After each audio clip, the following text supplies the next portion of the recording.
Hello friends, आज विद्यालय में आपका स्वागत है। आज हम क्लास 10 के इतिहास का प्रथम अध्याय यूरोप में राष्ट्रवाद का उदय का भाग 6 देखेंगे। तो चलिए बच्चों स्टार्ट करते हैं। आज हम देखेंगे जर्मनी और इटली का निर्माण, किस तरीके से जर्मनी का एकीकरण हुआ और किस तरीके से इटली का एकीकरण हुआ।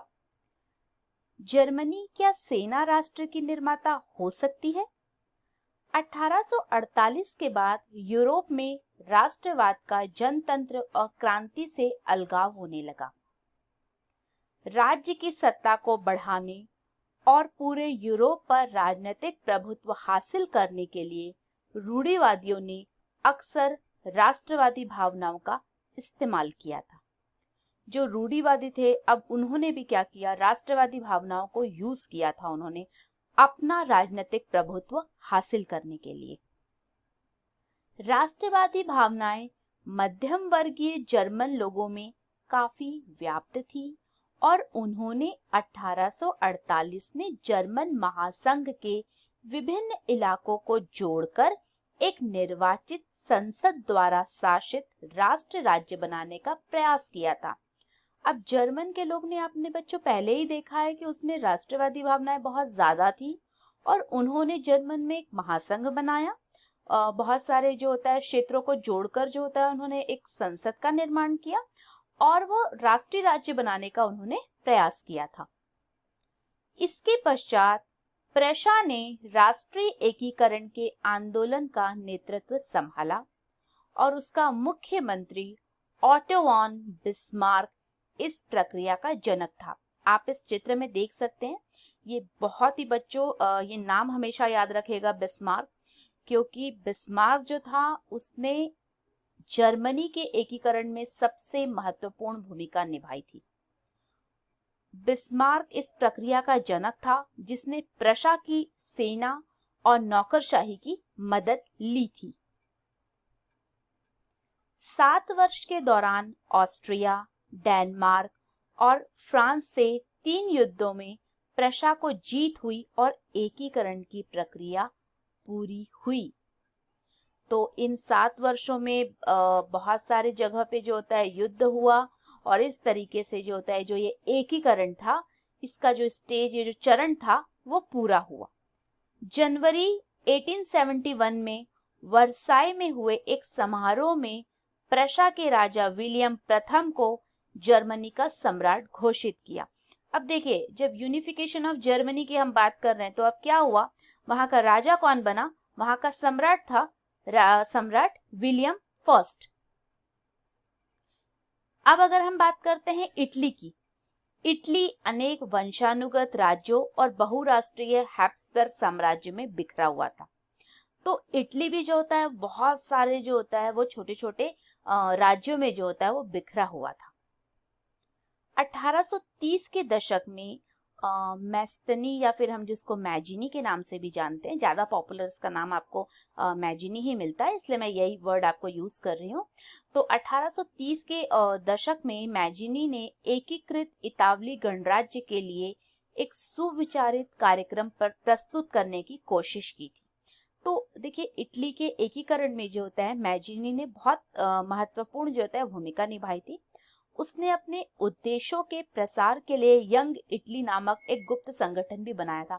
इस समय ना बहुत सारे जो होता है गुप्त संगठन जो है वो बन रहे थे और इस समय बहुत सारे जो है वो गुप्त संगठन जो होता है वो बने थे और ये जो होता है मैजिनी ने यंग इटली नामक भी जो होता है गुप्त संगठन बनाया था।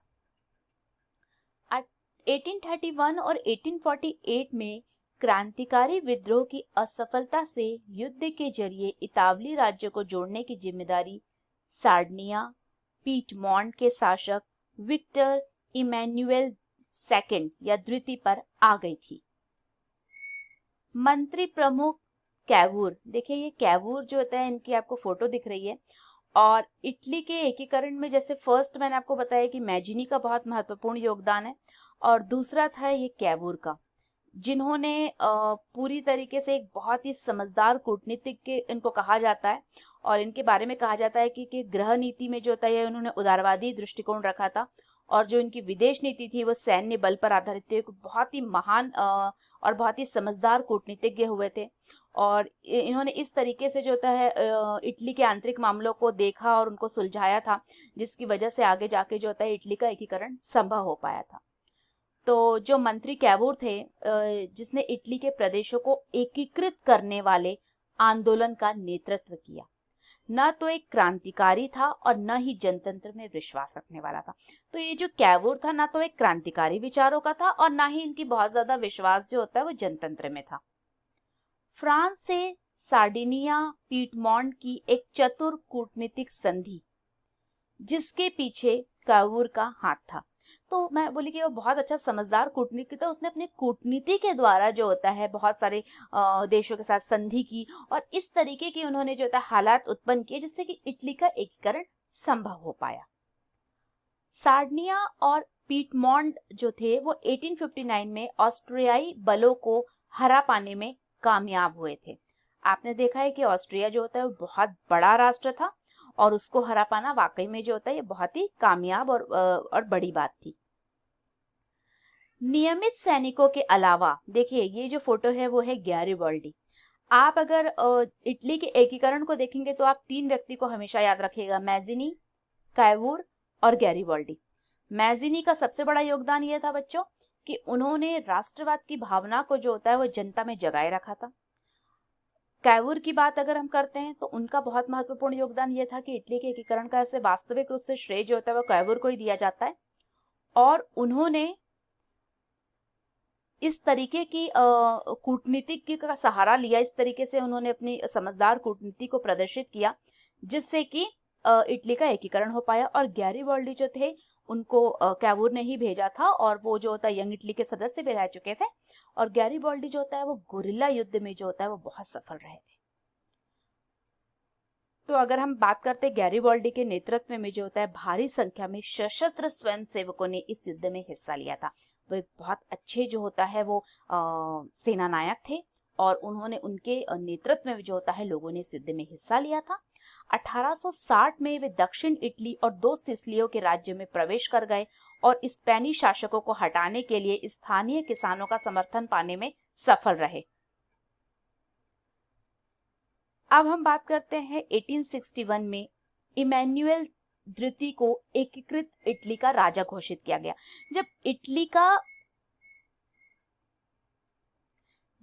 इटली का एकीकरण हो गया तब जो है 1861 में इमैनुअल जो द्वितीय थे उन्हें अब इटली का राजा बना दिया गया था। अब हम थोड़ा ब्रिटेन की राजनीति को देख लेते हैं कि ब्रिटेन की क्या अजीब दास्तान थी। ब्रिटेन में राष्ट्र राज्य का निर्माण अचानक हुई कोई उथल पुथल या क्रांति का परिणाम नहीं था। ब्रिटेन में जो भी अभी राष्ट्र राज्य का जो निर्माण हो रहा है वो कोई भी उथल पुथल नहीं थी या क्रांति का परिणाम नहीं थी। ये एक लंबे समय से चलने वाली प्रक्रिया का नतीजा थी। बहुत लंबे समय से जो होता है ये जो प्रक्रिया है, जो प्रोसेस है वो चल रही थी। 18वीं सदी के पहले ब्रितानी राष्ट्र जो होता है राष्ट्र नहीं था। ब्रितानी जो है वो राष्ट्र नहीं था। ब्रिटानी द्वीप समूह में रहने वाले लोग, चाहे वो अंग्रेज हो, वेल्श हो, स्कॉट हो या आयरिश हो, की मुख्य पहचान जो थी वो नृजातीय थी। एक लंबे टकराव और संघर्ष के बाद आंग्ल संसद ने 1688 में राजतंत्र की ताकत छीन ली थी। तो उन्होंने क्या किया कि अब जो है राजतंत्र की ताकत जो होता है वो छीन ली गई थी। इस संसद के माध्यम से एक राष्ट्र राज्य का निर्माण हुआ जिसके केंद्र में इंग्लैंड था। इंग्लैंड और स्कॉटलैंड के बीच एक्ट ऑफ यूनियन जो कि 1707 से हुआ था और उसके तहत जो होता है अब United kingdom of great Britain का गठन होता है। इससे इंग्लैंड व्यवहार में स्कॉटलैंड पर अपना प्रभुत्व जमा ली थी। अब दोनों के बीच में जो होता है एक एक्ट हो रहा है, दोनों के बीच में जो होता है एक पैक्ट हो रहा है और इसके तहत क्या हो रहा है, इसके तहत जो होता है इंग्लैंड का प्रभुत्व किस पर जम गया है, स्कॉटलैंड पे जम गया है। इसके बाद ब्रितानी संसद में आंग्ल सदस्यों का दबदबा रहा था। स्कॉटिश हाईलैंड्स के निवासी जिन कैथोलिक कुलों ने जब भी अपनी आजादी को व्यक्त करने का प्रयास किया, उन्हें जबरदस्त दमन का सामना करना पड़ा था।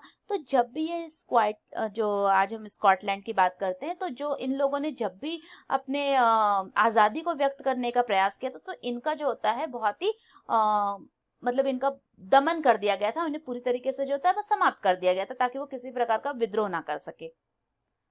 और स्कॉटिक हाईलैंड के लोगों को अपनी गैलिक भाषा बोलने, अब उनकी एक भाषा थी, वो भाषा थी गैलिक भाषा, तो उनको बोलने या अपनी राष्ट्रीय पोशाक पहनने की भी मनाही थी। तो इस तरीके से उन पर रिस्ट्रिक्शन लगा दिया गया था। उनमें से बहुत सारे लोगों को अपना वतन छोड़ने पर मजबूर किया गया था, मतलब उनको कहा गया था कि आप दूसरे देश में जाके शरणार्थी बन के रहिए, अपने देश को जो होता है वो छोड़ दीजिए। तो ये सारी कंडीशन हमें देखने को मिलती है। आयरलैंड का भी कुछ ऐसा ही हश्र हुआ। अब आयरलैंड की स्थिति को भी हम गौर कर ले। वह देश कैथोलिक और प्रोटेस्टेंट धार्मिक गुटों में गहराइयों से बटा हुआ था। अंग्रेजों ने आयरलैंड में प्रोटेस्टेंट धर्म मानने वाले को बहुसंख्यक कैथोलिक देश पर प्रभुत्व बढ़ाने में सहायता की। मतलब जो अंग्रेज थे उन्होंने क्या किया, प्रोटेस्टेंट धर्म जो था उसको बढ़ावा दिया, जिससे कि कैथोलिक देश जो थे उस पर अपना प्रभुत्व जमाने में जो होता है उन्हें बढ़ावा दिया था। वोल्फ टोन और उनकी यूनाइटेड आयरिशमैन जो 1798 की अगुवाई में हुए एक असफल विद्रोह के बाद हम देखते हैं कि 1801 में आयरलैंड को बलपूर्वक यूनाइटेड किंगडम में शामिल कर लिया गया। तो अब आयरलैंड को भी किस में शामिल कर लिया गया, यूनाइटेड किंगडम में शामिल कर लिया गया।